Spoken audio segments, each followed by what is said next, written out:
إن الحمد لله نحمده ونستعينه ونستغفره ونعوذ بالله من شرور أنفسنا ومن سيئات أعمالنا من يهده الله فلا مضل له ومن يضلل فلا هادي له أشهد أن لا إله إلا الله وحده لا شريك له وأشهد أن محمدا عبده ورسوله يا أيها الذين آمنوا اتقوا الله حق تقاته ولا تموتن إلا وأنتم مسلمون يا أيها الناس اتقوا ربكم الذي خلقكم من نفس واحدة وخلق منها زوجها وبث منهما رجالا كثيرا ونساء واتقوا الله الذي تساءلون به والأرحام إن الله كان عليكم رقيبا يا أيها الذين آمنوا اتقوا الله وقولوا قولا سديدا يصلح لكم أعمالكم ويغفر لكم ذنوبكم ومن يطع الله ورسوله فقد فاز فوزا عظيما أما بعد فإن خير الحديث كتاب الله وخير الهدي هدي محمد صلى الله عليه وسلم وشر الأمور محدثاتها وكل محدثة بدعة وكل بدعة ضلالة وكل ضلالة في النار أعوذ بالله السميع العليم من الشيطان الرجيم من همزه ونفخه ونفثه بسم الله الرحمن الرحيم قل هل ننبئكم بالأخسرين أعمالا الذين ضل سعيهم في الحياة الدنيا وهم يحسبون أنهم يحسنون صنعا ہر قسم کی تعریف و توصیف حمد و ثنا بڑائی و کبریائی عزت و جلال اللہ وحدہ لا شریک کے لیے لائق اور زیبا ہے، جو ہمارا خالق حقیقی معبود برحق ہے، جس نے اسلام کی نعمت سے ہمیں مالا مال کیا۔ بعدہ انگنت درود و سلام ہوں تمام انبیاء علیہم السلام پر، خصوصاً نبی آخر الزماں رحمۃ للعالمین سید المرسلین امام الانبیاء جناب محمد رسول اللہ صلی اللہ علیہ وسلم کی ذات گرامی پر کہ آپ علیہ الصلاۃ والسلام نے اللہ کی امانت کو ہم تک کما حقہ پہنچا دیا۔ معزز حاضرین، خطبہ مسنونہ کے بعد سورۃ الکہف احادیث میں جس کو ہر جمعہ پڑھنے کی تعلیم دی گئی ہے، اس سورے کو پڑھنے کے جہاں بہت سارے فضائل ہیں، اس کو اگر سمجھ کر پڑھیں تو اس کے جو عظیم اور بہت بڑے مضامین، جو پیغامات اللہ تعالیٰ نے سورت میں دیے، انسان کو بہت سارے سبق اس میں سیکھنے ملتے ہیں۔ اسی سورت کی دو آیتیں، آیت نمبر 103 اور آیت نمبر 104،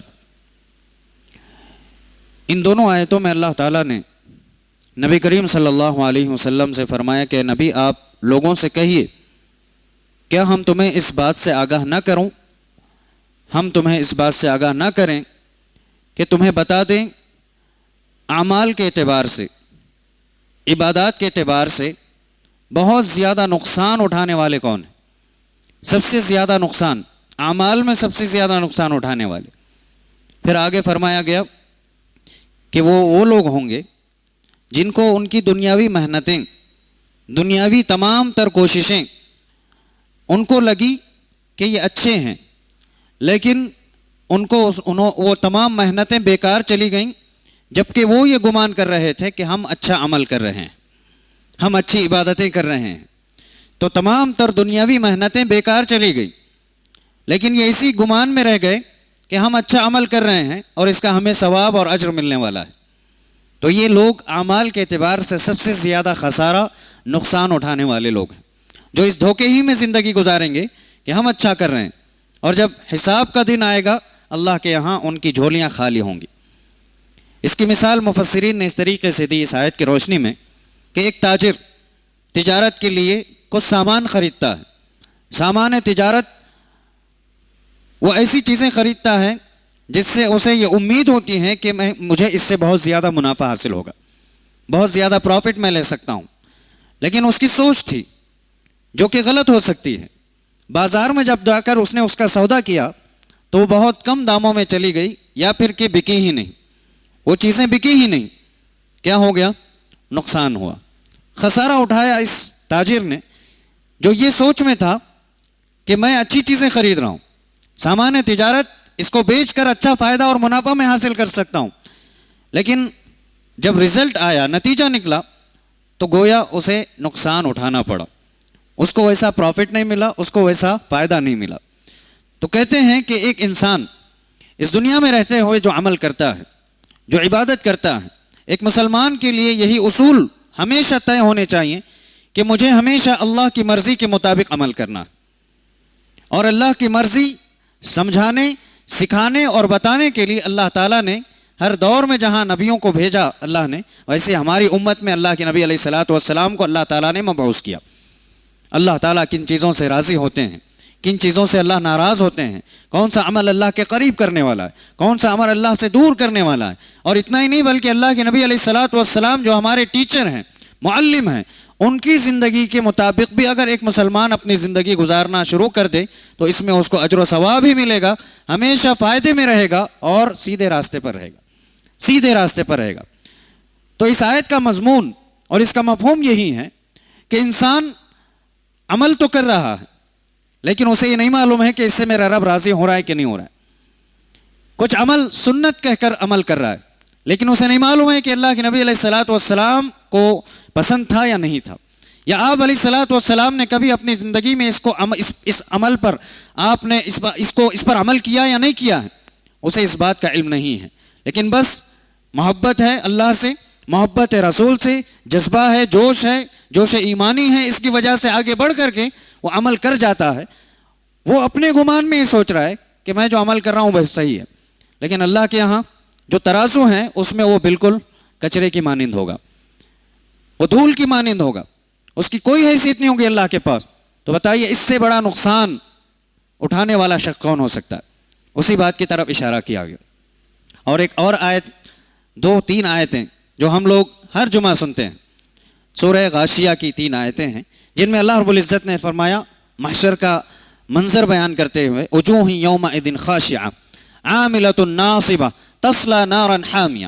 اللہ نے فرمایا کہ کچھ چہرے ہیں جو محشر میں کھڑے ہوں گے اللہ کے سامنے جہاں حساب ہو رہا ہوگا، تھکے ہوئے اور جھکے ہوئے چہرے ہوں گے، بالکل شرمندگی سے ذلیل و خوار ہو کر کے جھکے ہوں گے۔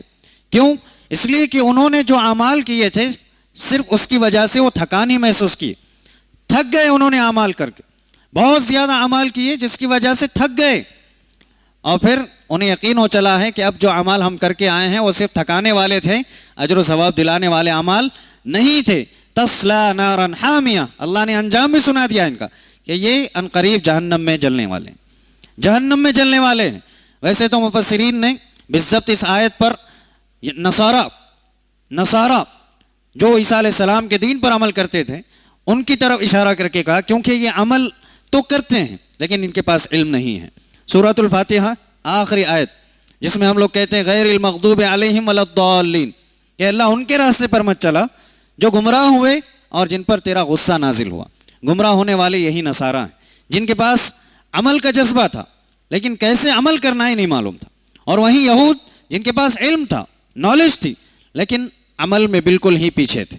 اس وجہ سے اللہ نے فرمایا ان پر اللہ کا غصہ نازل ہو گیا، اور جو گمراہ ہوئے وہ علم نہ ہونے کی وجہ سے۔ تو انسان جو عمل کر رہا ہے اس سے پہلے اسے علم ہونا ضروری ہے کہ کون سا عمل کروں تو جائز ہے، کون سا عمل کروں تو جائز نہیں ہے، صحیح عمل کون سا ہے، غلط کون سا ہے، سنت کیا ہے، بدعت کیا ہے، اور وہ عمل جو اللہ سے قریب کرے اور وہ عمل جو اللہ کو ناراض کرتا ہے، ہر ایک کے بارے میں انسان کو معلومات حاصل کرنا ضروری ہے۔ طلب العلم فریضۃ علی کل مسلم کا یہی مفہوم ہے۔ اللہ کے نبی علیہ الصلاۃ والسلام نے فرمایا کہ ہم مسلمان کو علم حاصل کرنا ضروری ہے۔ اس کا یہ مطلب نہیں کہ ہر کوئی جا کر کے مدرسے میں ایڈمیشن لے، بلکہ اپنی روزمرہ کی زندگی میں اس کے لیے جو ضروری چیزیں ہیں، وہ وضو بھی کرتا ہے تو کس طریقے سے وضو کرنا چاہیے، نماز پڑھتا ہے تو نماز کے ارکان، واجبات، فرائض کیا ہیں وہ معلوم ہونا چاہیے، ورنہ بس بڑوں نے سکھا دیا، زندگی بھر اسی پر عمل کرتے چلے گئے، کون سا صحیح تھا عمل، کون سا غلط تھا، نماز میں کھڑے ہیں کس طریقے سے کھڑے ہیں، یہ نماز ہماری قبول ہو رہی کہ نہیں ہو رہی ہے، اس کا اجر و ثواب ہمیں ملتا ہے یا نہیں ملتا ہے، وضو کر رہے ہیں وہ طہارت کے جو شرائط ہیں وہ پورے ہو رہے ہیں کہ نہیں ہو رہے ہیں، اس کا علم ہی اگر بندے کو نہ ہو تو بتائیے اعمال اجر و ثواب دلائیں گے یا پھر عمل ہی عمل رہ جائے گا، اس کا ثواب کچھ نہیں ملے گا۔ ظاہر ہے ہم صاف کہیں گے کہ عمل ہم نے کیا ہے لیکن علم نہیں تھا کہ عمل ہمارا درست ہو رہا ہے کہ نہیں ہو رہا ہے۔ ہم لوگ جس طریقے سے روز تجارت کرنے کے بعد اپنا حساب و کتاب لکھتے ہیں، دیکھتے ہیں کہ آج فائدہ کتنا ہوا ہے، وہی ہمیں اپنی زندگی میں، دینی زندگی میں ہمارا حساب لینے کی ضرورت ہے کہ آج ہم نے کتنے ایسے کام کیے جن کا اجر و ثواب ہمیں ملے گا، اللہ جن سے راضی ہوگا، اور کون سے ایسے اعمال ہیں جن سے اللہ ناراض ہوتا ہے؟ یہ حساب و کتاب، قد افلح من تزکا، اللہ نے کہا جو اپنا حساب لے گا وہ ضرور کامیاب ہوگا۔ ظاہر سی بات ہے تجارت میں وہی تاجر کامیاب ہوگا جو اپنا حساب و کتاب کر کے برابر پروفٹ کہاں مل رہا ہے، نقصان ہونے والی چیزوں کا سودا نہیں کرے گا، دوسرے دن وہ چیزیں بدل دے گا، تجارت دوسرے طریقے سے کرے گا، نئی ٹرکس کو استعمال کرے گا تاکہ اس کا فائدہ ہی فائدہ ہو۔ دنیا میں سب عقل مندی استعمال ہوتی ہیں، دینداری میں یہ چیزیں کہیں بہت کم نظر آتی ہیں۔ اسی لیے عربی زبان کا ایک قاعدہ ہے، بڑا مشہور ہے، یہ قاعدہ اگر ہم سمجھ جائیں تو بہت سارے زندگی کے مسائل حل ہو جائیں گے۔ الجنس الجزاء من جنس العمل کہا گیا، الجزاء من جنس العمل، اس کو اگر ہم محاورتاً سمجھنا چاہیں تو ہم عام زبان میں اس کو استعمال کرتے ہیں، کہتے ہیں جیسی کرنی ویسی بھرنی، جیسا بوؤ گے ویسا کاٹو گے، اس کا وہی مطلب ہے الجزاء من جنس العمل، کہ عمل انسان کیسا کر رہا ہے اس کی جزا، اس کا بدلہ اسے ویسا ہی ملے گا۔ اس قاعدے کی روشنی میں ابن القیم رحمۃ اللہ علیہ کا ایک بہت بہترین قول ہے، قابل غور ہے، سمجھنے کے لائق ہے۔ کہتے ہیں قلوب اہل البدع والمعرضین عن القرآن واہل الغفلة عن اللہ واہل المعاصی فی جحیم قبل الجحیم الکبری وقلوب الابرار فی نعیم قبل النعیم الاکبر۔ پھر اس کے بعد قرآن مجید کی آیت سے دلیل لے کر کہتے ہیں ان الابرار لفی نعیم وان الفجار لفی جحیم۔ کیا کہتے ہیں؟ کہتے ہیں کہ جو بدعتوں پر عمل کرنے والے بدعتی لوگ ہیں وہ، اور جو قرآن سے اعراض کر چکے ہیں، قرآن میں عملی زندگی میں قرآن کبھی نہیں آ رہا ہے، قرآن سے اعراض کر چکے ہیں، اور وہ جو اللہ تعالیٰ سے غافل ہو چکے ہیں، اور وہ جو گناہوں میں پڑ چکے ہیں، ان سب کے دل جہنم میں جلنے سے پہلے اس دنیا ہی میں جل جائیں گے۔ جہنم میں جلنے سے پہلے ہی ایک جہیم ہے جو اس دنیا میں ہے، وہ جل جائیں گے، یعنی حق کو قبول نہیں کریں گے، ان کے دلوں میں وہ نرمی نہیں ہوگی، اعمال کرنے کا شوق ختم ہو جائے گا۔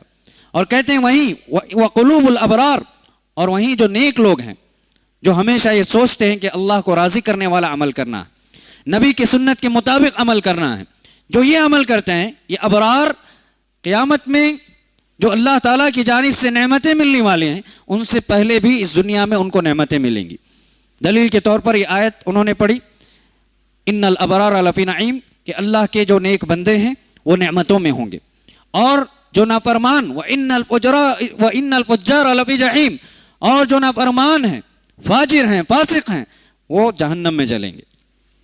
یہ بات الجزاء من جنس عمل کو سامنے رکھ کر کے غور کریں۔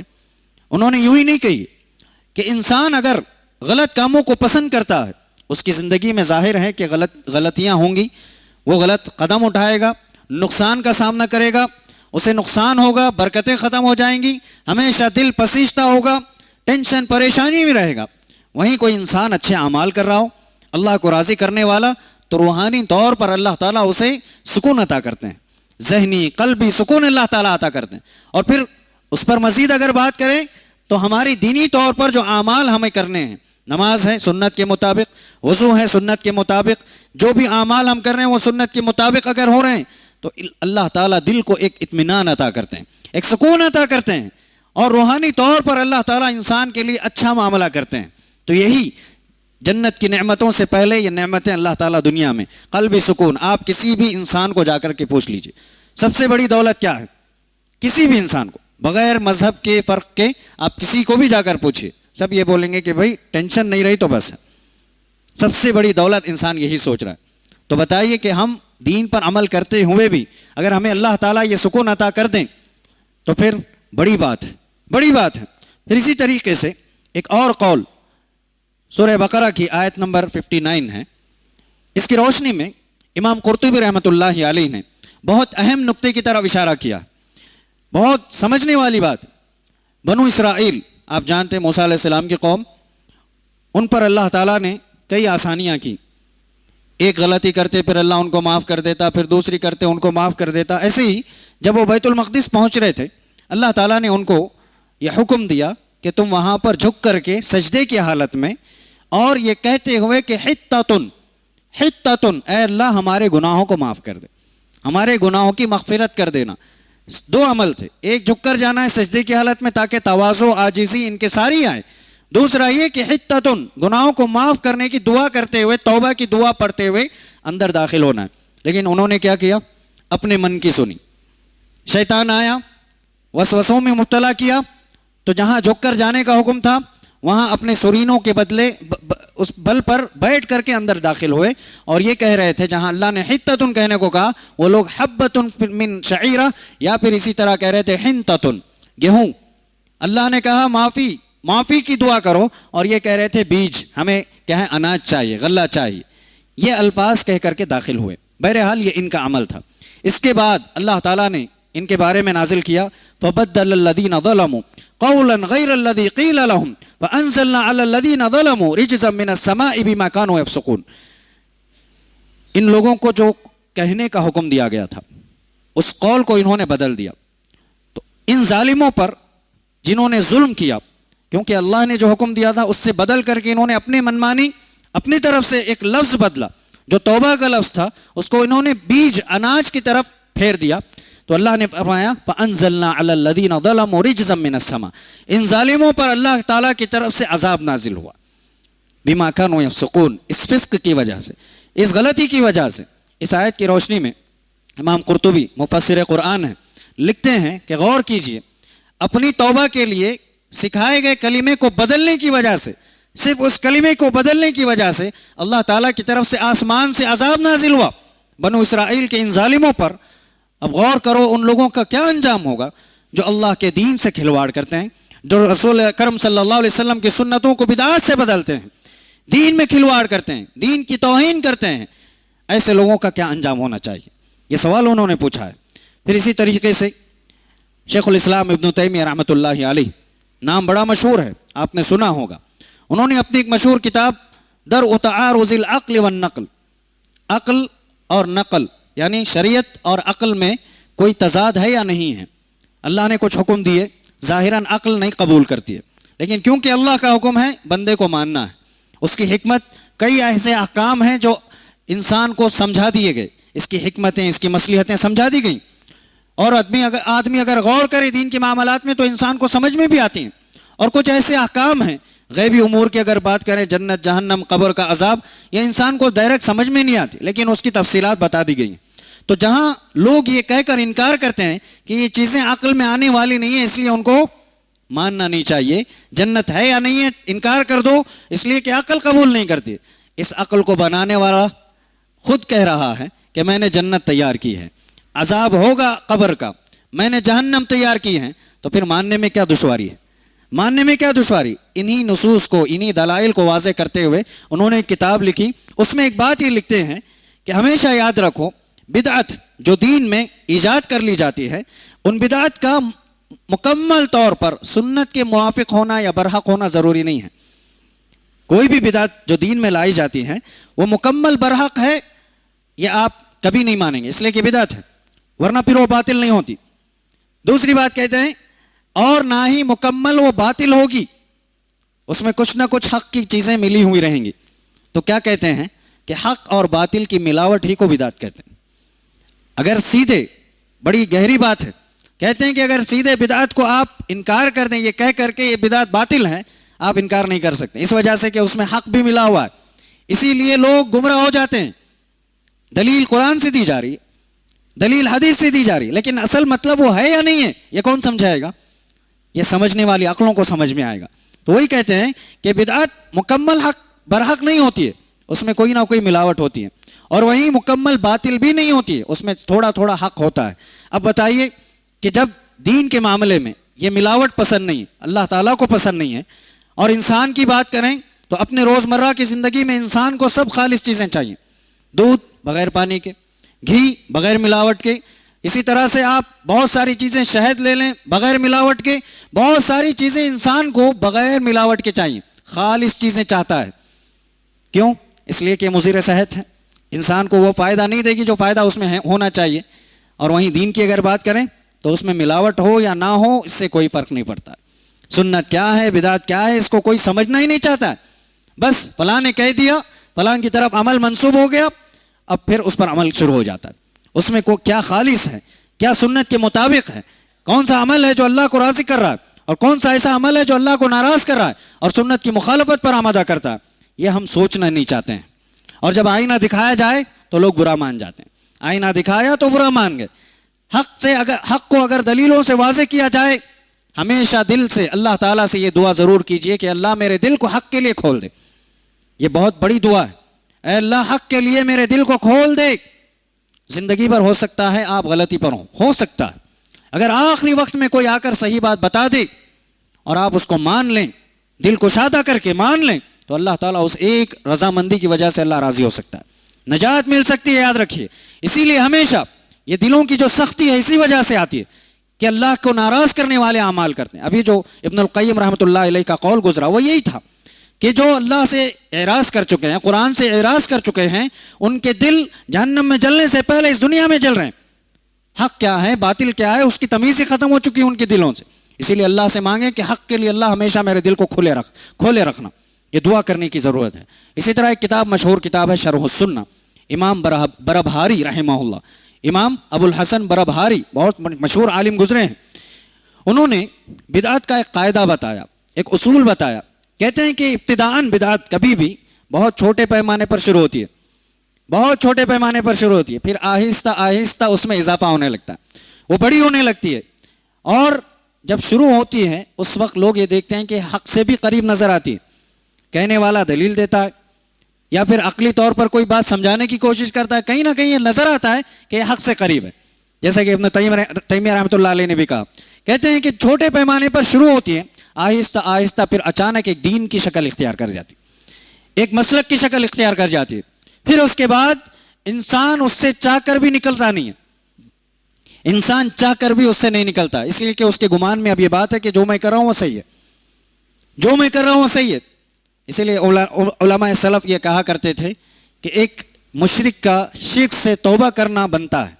ایک مشرک اپنے شرک سے توبہ کر کے واپس لوٹ سکتا ہے توحید کی طرف، لیکن ایک بدعتی اپنی بدعت سے توبہ کرنا بڑا مشکل ہے. اس لیے کہ ابلیس نے اپنے چالوں میں، اپنے جالوں میں اس کو پھنسا لیا ہے. اب اس کے دل میں یہ خیال آ چکا ہے کہ میں جو کر رہا ہوں وہ صحیح ہے، کیونکہ حق کی پہچان اسے مٹ چکی ہے. اور اسی لیے آپ دیکھیں گے بڑی دلچسپ بات، بدعات کے سلسلے میں علماء کرام نے اپنی بہت ساری کتابوں میں اس کی طرف اشارہ کیا. اور ہم بھی اپنی زمینی حقیقت پر، گراؤنڈ ریالٹی پر غور کریں تو آپ کو یہ بات سمجھ میں آئی، اچھی طریقے سے سمجھ میں آئی. بدعت علاقائی ہوتی ہے، اس علاقے میں الگ طریقے سے کیا جاتا ہے، اس طریقے میں اس علاقے میں الگ، دنیا کے اس کونے میں الگ، اس کونے میں الگ، الگ الگ انداز میں، ہر ایک کے پاس الگ الگ طریقہ ہوتا ہے. اور سنت، سبحان اللہ، سنت کی یہ خصوصیت ہے، یہ امتیازیت ہے کہ دنیا کے کسی بھی خطے میں آپ چلے جائیے، سنت وہی ہوتی ہے جو اللہ کے نبی علیہ الصلوۃ والسلام سے ثابت ہے. سنت کبھی علاقے کے اعتبار سے نہیں بدلتی ہے، سنت کبھی ملک اور کنٹری کے حساب سے نہیں بدلتی ہے. سنت وہی ہے جو اللہ کے نبی علیہ الصلوۃ والسلام نے عمل کیا. اور صحابہ کی قربانی آپ کو یہاں سمجھ میں آئی کہ انہوں نے ایک ایک لفظ کی حفاظت کی، ایک ایک لفظ کی حفاظت کی. آج ہم آسانی سے اگر دین کو پڑھ رہے ہیں، سمجھ رہے ہیں، آج ہماری یہ ذمہ داری بنتی ہے کہ اسی طریقے سے ہم بھی اس کی حفاظت کریں، اپنی زندگی میں عملی طور پر اس کو لائیں اور اپنی آنے والی نسلوں کی حفاظت کی سوچیں. ورنہ بہت سارے دھوکے والے راستے کھل چکے ہیں، بہت سارے ہمارے ایمان عقیدے کو نوچنے والے لوگ ہیں. سمجھنے کی ضرورت ہے، سنت کو سمجھنے کی ضرورت ہے، توحید کو سمجھنے کی ضرورت ہے. اور پھر اہل علم نے بہت ساری چیزیں یہ بتائی ہیں کہ کبھی بھی انسان سنت سے بدعت کی طرف یا بدعات یا شرک میں غلو کس لیے کرتا ہے، کس وجہ سے وہ شرک اور بدعات میں آگے نکل جاتا ہے. اس کے کئی اسباب ہیں. سب سے پہلا سبب انہوں نے بتایا کہ قرآن سے دوری، قرآن سے جہالت. ہم باتیں بڑی کڑوی ہیں، سمجھنے کی ہیں. موبائل میں میسج آئے، نوٹیفیکیشن آئے، فوراً چیک کر لیتے ہیں. ہمیں دل میں ایک جستجو ہوتی ہے کہ کس نے کیا بھیجا ہوگا، کس عزیز نے کیا بھیجا ہوگا. اور وہیں اللہ تعالیٰ نے جو 1450 سال پہلے کئی پیغامات قرآن کریم میں بھیجے ہیں، کبھی ہم اس کی طرف اس طرح لپکے، کبھی ہم نے سوچا، دیکھنے کی کوشش کی کہ اس میں آخر کیا پیغام ہے. جہاں غیر مسلمین اس قرآن کی عظمت کو سمجھ کر، اس کو پڑھ کر دین اسلام میں داخل ہو رہے ہیں، جو ہم پہلے سے اسلام کی دولت سے مالا مال ہیں، مزید اپنے ایمان کو بڑھانے کی فکر ہمیں کیوں نہیں ہے؟ مزید اللہ سے قریب ہونے، جنت میں اعلیٰ مقام حاصل کرنے.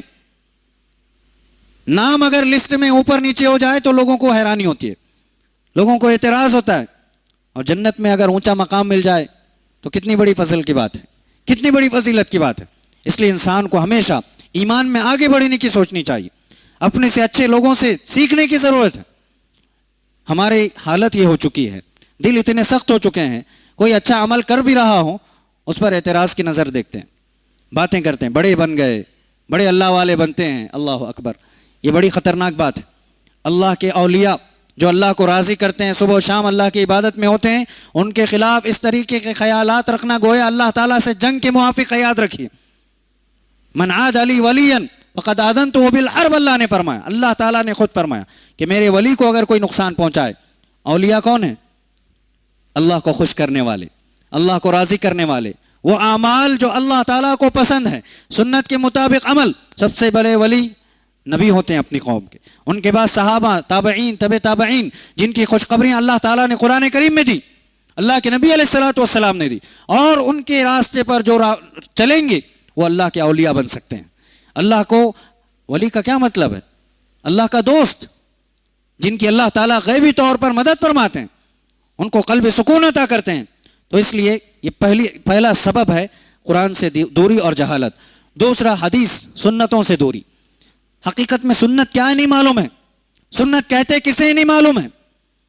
ماہ ربیع الاول کی مناسبت سے ایک اصول آپ کو دیتا ہوں، غور کر کے سنیں، کسی بھی مہینے کی بات ہو، کیونکہ ہم ابھی اس مہینے سے گزر رہے ہیں۔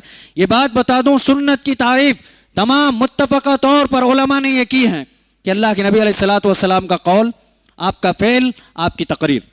قول یعنی آپ نے زبان سے کہا ہو، اور اسی طرح فعل جو آپ نے کر کے دکھایا ہو۔ تقریر کسی صحابی کو کرتے ہوئے دیکھ کر کے آپ نے خاموشی اختیار کی ہو۔ بتائیے، اس مہینے کی مناسبت سے کیے جانے والے اعمال میں یہ جو اصول اللہ کے نبی سے ہمیں حاصل ہو رہے ہیں، اس میں کس چیز میں فٹ ہو رہی ہے چیزیں؟ جو اعمال تم کرتے ہو سنت کے نام پر، محبت رسول کے نام پر، یہ کس اصول پر فٹ ہو رہی ہیں؟ نہ نبی نے کبھی کہا ہے کہ جشن مناؤ، نہ کبھی صحابہ نے کیا کہ جسے دیکھ کر اللہ کے نبی خاموش ہو جائیں، نہ آپ نے کبھی کر کے دکھایا ہے۔ جب سنت کی تعریف میں یہ فٹ ہی نہیں ہو رہا ہے تو کیسے ممکن ہے کہ اللہ کے نبی سے محبت کا دعویٰ کر سکیں، اور کیسے سچے ہو سکتے ہیں؟ یاد رکھیں، یہ اللہ کے نبی صلی اللہ علیہ وسلم سے سنت اور آپ سے محبت کی دعوے داری صرف دعویٰ ہے، یہ عیاشی ہے، سنت کے نام پر عیاشی ہے۔ کئی لوگوں نے انٹرویو دیا ابھی قریب میں ہی، کل اور پرسوں کا ہی، نوجوان جو اس جلوس میں شرکت کرتے ہیں ان سے پوچھا جا رہا ہے کہ بھائی آپ ڈی جے لگاتے ہیں، ساؤنڈ لگاتے ہیں، ناچ رہے ہیں، ڈانس کر رہے ہیں۔ اس نے کہا ڈانس کہاں کر رہے ہیں، ہم تو ناچتے ہیں۔ یہ اس نوجوان نے کہا جو اس جلوس میں شریک ہوتا ہے، ہم ڈانس کہاں کر رہے ہیں، ناچتے ہیں۔ اور کوئی کہہ رہا ہے کہ جب بجتا ہے تو جوش پیدا ہوتا ہے، ناچنا پڑتا ہے۔ عجیب، سبحان اللہ۔ تو بتائیے، یہ سنت ہے؟ یہ محبت رسول ہے؟ یہ عیاشی ہے؟ یہ شیطان کی چالوں کو اپنانے کا نتیجہ ہے، یہ دل کی سننے کا نتیجہ ہے، خواہشات نفسانی کی تکمیل کا نتیجہ ہے کہ انسان اب یہ تمیز بھی بھول چکا ہے کہ مسلمان اور غیر مسلم میں کیا فرق ہوتا ہے، اسلام اور غیر اسلامی طور طریقوں میں فرق بھول چکا ہے۔ سنت اور بدعت تو دور ہے، اسی لیے یہ اصول سمجھنا ضروری ہے۔ سنت سے دوری یہ دوسرا سبب ہے، شرک و بدعات میں انسان آگے بڑھ جاتا ہے۔ پھر اسی طرح سے تیسرا سبب اس میں غلو اور آگے نکلنے کے اسباب میں سے، صحابہ اکرام، سلف صالحین میں سے جو اہل علم گزرے ہیں، جنہوں نے دین کی خدمت کی، ان کے مقام و مرتبے اور ان کی قدر و منزلت کو بھلا چکے ہیں لوگ، کیونکہ ان سے جو علم ملا، شمع رسالت سے جو انوار پھوٹے صحابہ کی شکل میں دنیا میں پھیل گئے، اس دین کو، اس تعلیم کو لے کر جو علماء خدمت کر رہے ہیں، ان کی قدر و منزلت کو بھول جانے کی وجہ سے آج لوگوں میں تمیز یہ بھی ختم ہو چکی ہے کہ کس سے علم لیا جائے اور کس سے نہیں لینا ہے۔ ہر ایرے غیرے سے علم حاصل کیا جا رہا ہے، کوئی آ کر کے کہے حضور نے فرمایا، کان لگا کر کے سننے شروع کر دیتے ہیں۔ صحابہ اکرام نے اپنے دور میں کئی لوگوں سے قال رسول اللہ کہنے پر اس سے منہ پھیر لیتے، کہتے کہ دلیل لاؤ، سند اللہ کے نبی تک ثابت کر کے بتاؤ، تب آپ کی بات قبول کریں گے۔ یہ تاریخ حدیث میں آپ کو ملے گا، صحابہ کرام نے کس طریقے سے احادیث کی کتابوں کو ترتیب دیا، صحابہ کے بعد علماء نے جو کام کیا، تابعین تبع تابعین نے، اس میں آپ کو یہ اصول ملیں گے۔ اور اسی لیے حسن بصری رحمۃ اللہ علیہ کہا کرتے تھے، انظروا امن تأخذون دینکم، یہ جو دین ہے یہ تمہاری دنیا اور آخرت کو سنوارنے والی چیزیں ہیں، لہٰذا تم کس سے دین لے رہے ہو یہ اس کو دیکھو، پرکھو اس شخصیت کو کہ کس سے تم علم لے رہے ہو۔ صحیح علم کی قدر اور صحیح اہل علم کی پہچان لوگوں میں جب ختم ہو گئی تو دین سے دوری، بدعات و خرافات اور شرکیات میں امت جو ہے ملوث ہو چکی ہے۔ پھر اسی طرح سے چوتھا سبب، ایمان اور اعمال کا تعلق لوگ نہیں سمجھتے ہیں۔ ایمان کا عمل سے بڑا گہرا تعلق اور عمل کا ایمان سے بڑا گہرا تعلق۔ صرف ایمانی دعویٰ کر لینے یا لا الہ الا اللہ محمد رسول اللہ پڑھ لینے سے پورا پکا مسلمان انسان نہیں بنتا ہے، اس کے تقاضوں پر چلنا ضروری ہے۔ صرف ایمانی دعویٰ نہیں، عمل بھی اس میں داخل ہے۔ اب یہاں عمل کے معاملے میں بات کریں تو جس کو جو اچھا لگا اس پر وہ عمل کر رہا ہے۔ اللہ کو اچھا لگتا ہے یا نہیں لگتا ہے اسے کوئی فرق نہیں ہے۔ نبی نے اس کو اچھا کیا کہ نہیں کیا، نبی نے بتایا کہ نہیں بتایا، اس سے کوئی فرق نہیں پڑتا، بس مجھے پسند آ رہا ہے کرتے چلو۔ تو عمل اور ایمان کا تقاضا یہ ہے کہ عمل وہ کرو جو عمل صالح ہو، نیک عمل ہو، سچا عمل ہو۔ اور پانچواں اور آخری سبب، دین سے دوری اور شرک و بدعات میں آگے نکلنے اور غلو کا۔ شرعی احکام کے مراتب انسان بھول چکا ہے، کون سا عمل واجبی طور پر ہے اور کون سا عمل اللہ تعالیٰ نے یا اللہ کے نبی نے مستحب طریقے پر بتایا، اور کون سا کام ہے جو حرام ہے، غیر واجب ہے۔ ان چیزوں کی تمیز انسان بھول چکا ہے۔ یہ احکام، شریعت کے احکام جو بتائے گئے ہیں، ان کے مراتب انسان بھول چکا ہے۔ جب اصول سے ہی واقف نہ ہو انسان تو پھر گلے پھاڑ کر چیخ کر لوگ جب سنت کی مخالفت کر رہے ہوتے ہیں، کس حدیث کی مخالفت کر رہے ہیں، کس حکم کی مخالفت کر رہے ہیں، لوگوں کو علم ہی نہیں ہے، بس لوگوں کو انٹرٹین کرنا ہے، چیخو چلاؤ اور پھر مذاق بناؤ، انٹرٹین کرو اور لوگوں کے سامنے جو ہے اپنی بات منواؤ۔ وہاں حدیث کی دھجیاں اڑ جائیں، وہاں سنت رسول کی دھجیاں اڑ جائیں، وہاں محبت رسول کے صرف دعوے رہ جاتے ہیں، عمل نہیں آتا ہے۔ تو لہٰذا یہ بہت ضروری چیزیں ہیں، اس بات کو سمجھنا ضروری ہے۔ اللہ تعالیٰ کے حق میں اگر کوتاہی ہونے لگے اور اللہ تعالیٰ کے حق کو نہ پہچانے تو اس کی وجہ سے انسان کفر و شرک کی طرف چلا جاتا ہے۔ اور وہیں محبت رسول صلی اللہ علیہ وسلم کے دعوے دار سنت رسول کو نہ سمجھیں تو اس کی وجہ سے بدعات و خرافات میں چلے جائیں گے، بدعات و خرافات کو دعوت دیتے ہیں، اور زندگی بھر اسی دھوکے میں انسان زندگی گزارتا ہے کہ میں اچھے اعمال کر رہا ہوں، میں اچھے اعمال کر رہا ہوں، میں دین پر عمل کر رہا ہوں، جبکہ وہ دین سے اس کا کوئی حصہ، اس کا تعلق ہی نہیں ہوتا۔ اللہ کے نبی علیہ الصلوۃ والسلام نے فرمایا من عمل عملا لیس علیہ امرنا فہو رد۔